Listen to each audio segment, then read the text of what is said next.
Merci, Monsieur Ollier, pour cette réponse tout à fait complète, longue, pour une question longue, évidemment. Voilà, c'est... vous répondez à la réponse, donc. Oui, de façon synthétique, s'il vous plaît. Bon, tout d'abord, je voudrais remercier M. Ollier pour la réponse détaillée qu'il m'a faite. Donc j'aurais peut-être deux questions, je ne sais pas si ça sera seulement deux, complémentaires. Les syndics et les copropriétés ou les ensembles locatifs, parce vous n'avez pas réévoqué la question des gestionnaires, donc des parcs qui sont en location, où la même problématique se pose. Est-ce que l'inventaire, en fait, de l'ensemble de ces ensembles immobiliers et ou de ces conseils syndicaux a été fait, et est-ce qu'ils ont tous été contactés de manière à mettre au point ce qui peut leur poser problème? C'est la question 1. La question 2, j'ai parlé de surcoût. Donc c'est un surcoût pour ces ensembles collectifs. Est-ce que ces surcoûts, la ville ou VGP est prêt à les compenser? Il n'y a pas de raison qu'il n'y ait pas une égalité, une équité en fait des habitants par rapport à des démarches comme celle-là.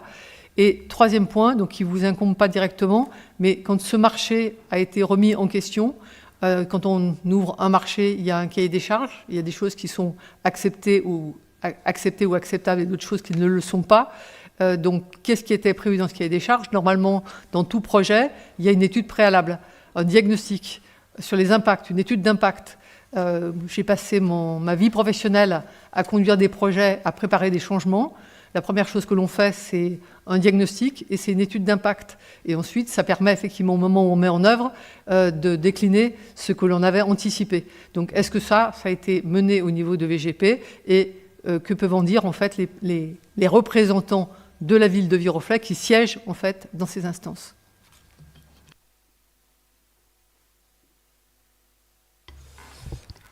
Si vous le permettez, Monsieur le maire, je vais répondre peut-être à la première et à la troisième question, mais je vous laisserai répondre à la deuxième. La première question concerne l'inventaire des copros des syndics. Celui-ci a été fait par VGP. VGP nous ayant affirmé depuis plusieurs mois, je crois que la question on a dû la poser au mois de décembre, ils nous ont affirmé qu'ils avaient un fichier de toutes les résidences. Alors c'était tantôt le syndic, tantôt le président ou un membre du conseil syndical, mais ils avaient un fichier de toutes les résidences pour la bonne et simple raison que c'est eux qui distribuent les bacs. Et donc à travers ce processus de distribution de bacs, ils avaient un fichier. Bon. La réalité était moins rose parce que je crois quand même que le fichier n'était pas de très très bonne qualité. Voilà. En ce qui me concerne moi, un peu pressé par le temps, j'ai contacté les grandes copropriétés et aussi bailleurs sociaux dont j'avais les coordonnées, et puis évidemment ceux qui m'avaient appelé, hein, tous ceux qui m'ont écrit ou qui m'ont appelé ou qui ont appelé la mairie, un élu, etc., ont été contactés, on a interagi, après, ils voulaient ou ne voulaient pas discuter, hein. Mais la plupart ont finalement quand même accepté de discuter. Et pour la quasi-totalité, on a trouvé une solution qui permettait de les faire collecter, généralement après 9 heures, pour certains d'entre eux à 7h30 ou à 8h, mais ça ne gênait pas le gardien. Donc on a trouvé des solutions pour tous ceux qui nous ont contactés. Je suis conscient, comme je l'ai dit, que c'est beaucoup plus compliqué pour les copropriétés qui sont de grande taille sur la nationale. Pardon, le CD10. En ce qui concerne la troisième question, je n'ai pas la réponse sur le cahier des charges. Je n'ai pas eu l'occasion de consulter ni même de réclamer d'ailleurs le cahier des charges et l'étude d'impact. Ce que je peux dire, c'est que au début du processus, le bureau des maires a été consulté et on leur a demandé quelles étaient les priorités. Hein, et les priorités ont été le coût et l'environnement. Et alors, il y a sûrement d'autres critères, évidemment, dans le cahier des charges. Mais en tout cas, les deux qui ont été bien mis en avant, c'est le coût et l'environnement. Et je crois qu'on peut dire quand même que sur ces deux aspects-là, le coût, c'est une non-augmentation, je sais, et l'environnement des véhicules au GNL, moins bruyants et moins polluants, c'est pas mal. Sur la deuxième question, sur le surcoût, je laisse Monsieur le maire demander à VGP. Moi, Ça m'étonnerait. Simplement, ce que je ne veux pas répondre complètement à la question, mais moi, j'occupe beaucoup de finances et de personnel au niveau de Versailles Grand Parc. Et la question financière est une vraie question compte tenu de l'évolution et qui a été expliquée en partie par Jean-Philippe Ollier. C'est une vraie préoccupation, cette question des ordures ménagères. On voit bien que on n'est pas forcément aidé en fait dans cette voie-là par un certain nombre de décisions. Je tiens à dire aussi que la semaine ne compte que 7 jours et qu'il faut faire sur ces 7 jours les ramassages des ordures ménagères, des emballages, des déchets végétaux. Voilà, c'est principaux. Et puis les encombrants une fois par mois. Et dans les 7 jours, en fait, il y en a un qui compte pas, qui est le dimanche. Et puis souvent, on évite de faire le samedi. Donc la plupart du temps, il reste 5 jours. Tout ça pour, au total, 14 communes. Donc clairement, il y a des communes, il va falloir faire des ramassages à des horaires ou à des jours qui ne sont pas forcément les plus faciles pour les uns et les autres. Je signale quand même qu'au final, il y a 5 communes de Versailles Grand Parc qui ont des ramassages d'ordures ménagères le lundi matin. Donc on n'est pas les seuls à avoir cette spécificité. On n'est pas les seuls à s'être laissés avoir.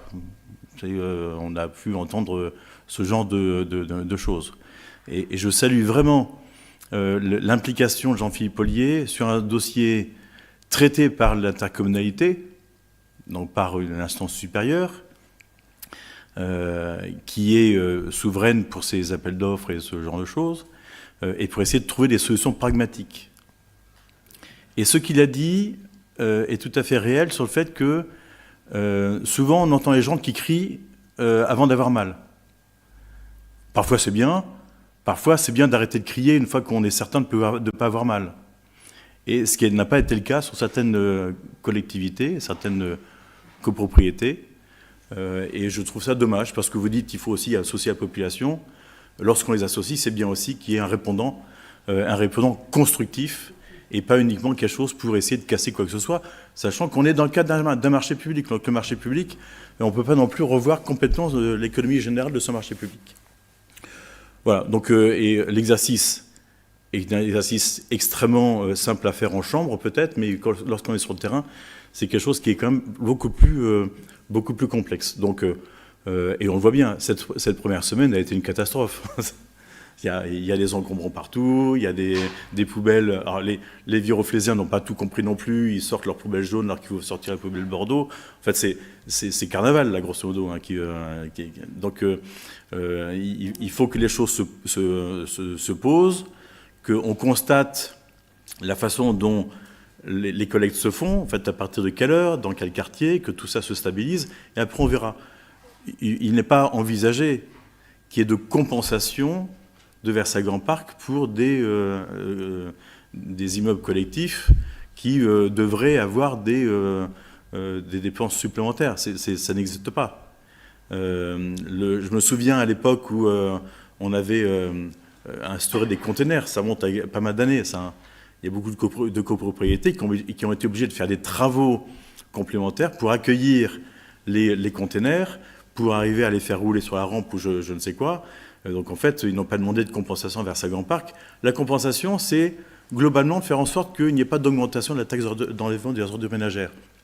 C'est déjà pas mal, je trouve. Voilà. Et le reste, on essaie d'être pragmatique. Jean-Philippe Ollier suit le dossier de façon extrêmement précise. Moi, je dois échanger des SMS, grosso modo, là, depuis 4 jours, au moins une douzaine de fois avec les responsables de Versailles Grand Parc pour leur signaler les trucs qui clochent. On fait le relais des remontées des revendications des viroflésiens de façon très régulière. On fera un point d'ici une quinzaine de jours pour faire en sorte que les choses se passent du mieux possible. Mais tout changement génère forcément de l'insatisfaction. J'ai vu sur des réseaux sociaux de Versailles que les gens hurlent parce que la poubelle est passée à 1h30 du matin, le camion poubelle est passé à 1h30 du matin dans une des rues. Oui, ils avaient plutôt l'habitude que ça passe à un autre moment de la journée. Et forcément, donc à partir on a 7 heures de collecte à faire, il faut que ça commence tôt et ça finit le plus tôt possible. Ou alors ça commence en début de soirée et ça peut finir tard. Et oui, il y a un changement, faudra s'y faire. On ne peut pas tout ramasser au même moment dans toutes les communes et dans les horaires uniquement, des horaires qui sont acceptables pour tout le monde. Je rappelle que ça concerne une journée par semaine, qui est le lundi, et qu'il y a plein de solutions qui ont été envisagées, et y compris ce qui a été proposé par Jean-Philippe Ollier, de dire il y a un certain nombre de petites collectivités, de petits collectifs, dont les poubelles sont sorties par les copropriétaires ou les locataires. Ça n'est pas infamant. En fait, tous les propriétaires de pavillons sortent aussi leurs poubelles. Je pense que c'est aussi quelque chose qui peut être envisagé. Je ne dis pas qu'il faut le généraliser, mais néanmoins, c'est aussi le petit coup de main et ça évite d'avoir une dépense supplémentaire. Et c'est un engagement bénévole. Comme il y a des syndics bénévoles dans les copropriétés, dans certaines, on peut aussi avoir ce genre de contribution à la vie collective. Je pense que ce n'est pas non plus quelque chose qui me paraît totalement hors de portée des uns et des autres, et ça peut être fait le dimanche soir. Ça peut être même super sympa de sortir les poubelles avec un beau gilet gris. Pour sortir les poubelles. Voilà, n'attendons pas toute la collectivité, n'attendons pas tout Jean-Philippe Ollier, du vice-président à Versailles Grand Parc. Tout changement entraîne évidemment des difficultés. Il faut que la question de la concertation, elle marche dans les deux sens aussi. Voilà. On va peut-être s'arrêter là, Mme Ega, parce qu'il y a une autre question qui arrive derrière, et la réponse, c'est pas tout. Je n'apprécie pas beaucoup qu'on tourne en dérision le final.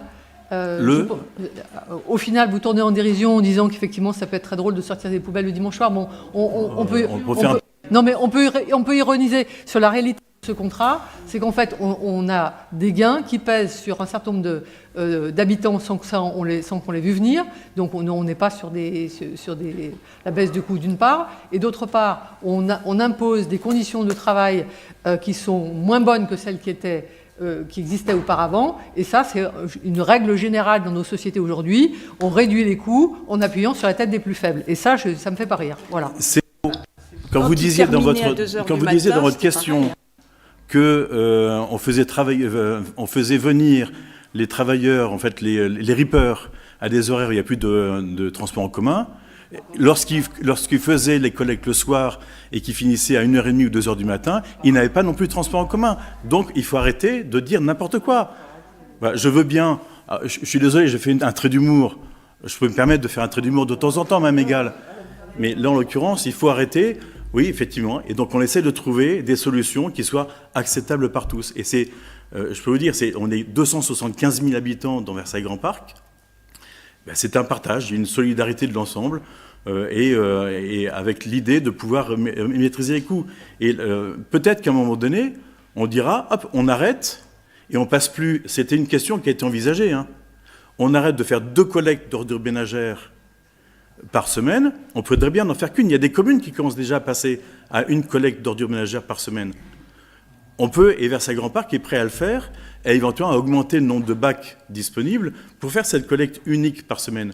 Et là, pour le coup, on fera des gains extrêmement importants sur le budget, et on pourra même peut-être faire baisser la tome dans ce cas-là. Donc, il y a un certain nombre de choses qui peuvent s'opérer, et là, pour le coup, ça correspond bien en fait, à une logique de réduire le nombre de camions qui circulent dans les rues, et à une logique vraiment écologique et d'environnement. Voilà, donc c'est aussi une solution. On l'a écartée pour l'instant, mais elle peut tout à fait se faire. Et dans ce cas-là, le lundi matin sauterait. Il y a une résidence sur Viroflay à qui il a été proposé de ne faire qu'une collecte en augmentant le nombre de bacs. Voilà, ça fait partie des différentes propositions qui ont été évoquées par Jean-Philippe Ollier. Donc, Madame Egal, s'il vous plaît, autorisez-moi quand même d'avoir des traits d'humour de temps en temps. Surtout à cette heure-là. Voilà. Et c'est pas de la dérision.